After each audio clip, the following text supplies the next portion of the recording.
Abraha काबा से इतनी नफरत क्यों करता कि 60,000 फौज लेके काबा पर हमला कर दिया?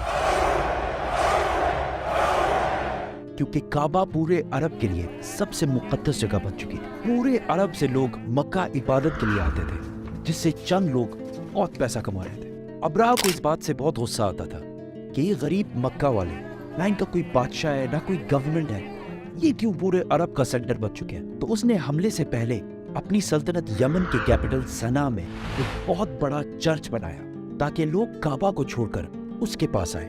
लेकिन ये प्रोजेक्ट पूरी तरह फ्लॉप हो गया, जिसके बाद अब्राहा के पास सिर्फ एक ऑप्शन बचा था, किसी तरह काबा को गिराया जाए। अब्राहा किसी बादशाह के घर में पैदा नहीं हुआ था, बल्कि ये रोमन एम्पायर के एक छोटे से शहर के एक छोटे से बिजनेसमैन का गुलाम था।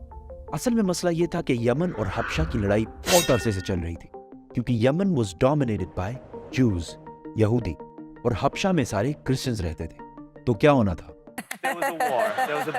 तो पहले यहूदियों ने हमला किया और क्रिश्चियन इलाकों में बहुत तबाही मचाई, जिसकी वजह से सुपर पावर रोमन एम्पायर को बहुत गुस्सा आया। तब भी क्रिश्चियंस ही सुपर पावर थे, तो रोमन एम्पायर ने हबशा में अपने क्रिश्चियन भाइयों की मदद करके यमन में यहूदियों की सल्तनत हमेशा के लिए खत्म कर दी। और इस काम के लिए उन्होंने अपने ही गुलाम को भेजा, जिसका नाम था अब्राहा, जो 1 लाख फौज लेकर गया और यहूदियों की तबाही मचा दी।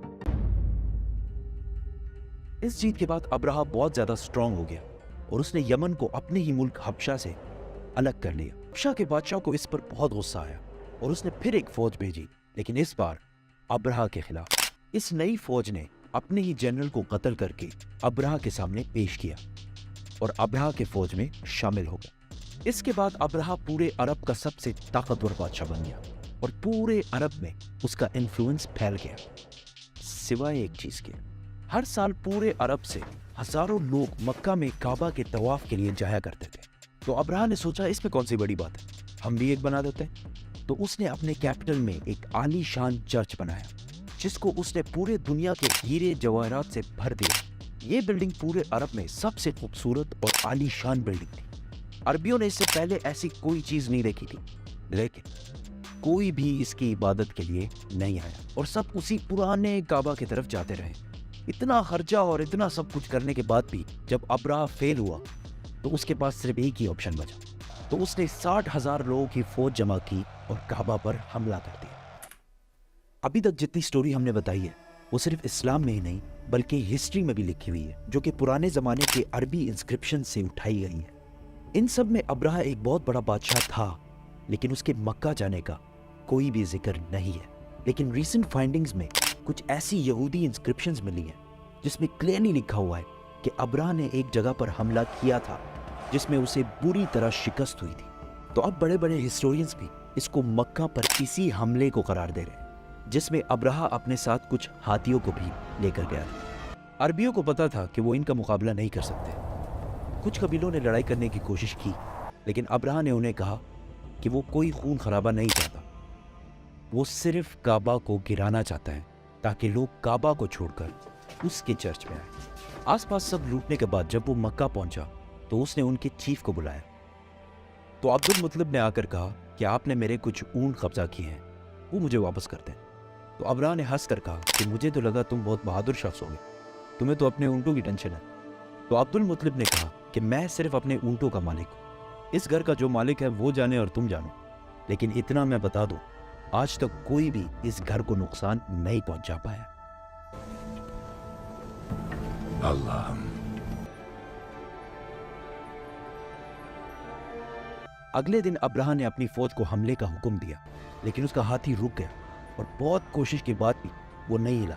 उसी वक्त आसमान से कुछ परिंदे आए और हर एक के मुंह में एक पत्थर था। ये ऐसे परिंदे थे कि उस दिन से पहले ना इन्हें कभी किसी ने देखा और ना उस दिन के बाद, और वो अब्राहा की फौज के लोगों को टारगेट कर करके मार रहे थे। अब इसको बहुत सारे हिस्टोरियंस ने स्मॉल पॉक्स की एक एक्सट्रीम किस्म का है, क्योंकि जैसे ही पत्थर इनके जिस्म को लगता था तो वो खारिश कर करके अपने ही गोश्त को निकाल देते, हत्ता कि कुछ लोगों की हड्डियां तक नजर आने लगी। इस हालत में ये फौज वापस भागी और अब्राहा की 60,000 की फौज तबाह बर्बाद हो गई। मक्का के कुरैश की ये जीत पूरे अरब में फैल गई और कुरैश अरब के नए बादशाह के तौर पर सामने आए।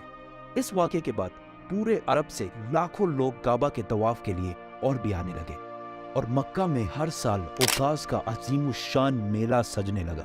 मक्का वालों की दौलत डबल ट्रिपल आसमान से बातें करने लगी। लेकिन इसी साल अचानक एक दिन ईरान के सबसे बड़े टेंपल में जो आग सालों से जल रही थी बुझ गई और उसी दिन मक्का में एक यतीम बच्चा पैदा हुआ जिसका नाम था मोहम्मद।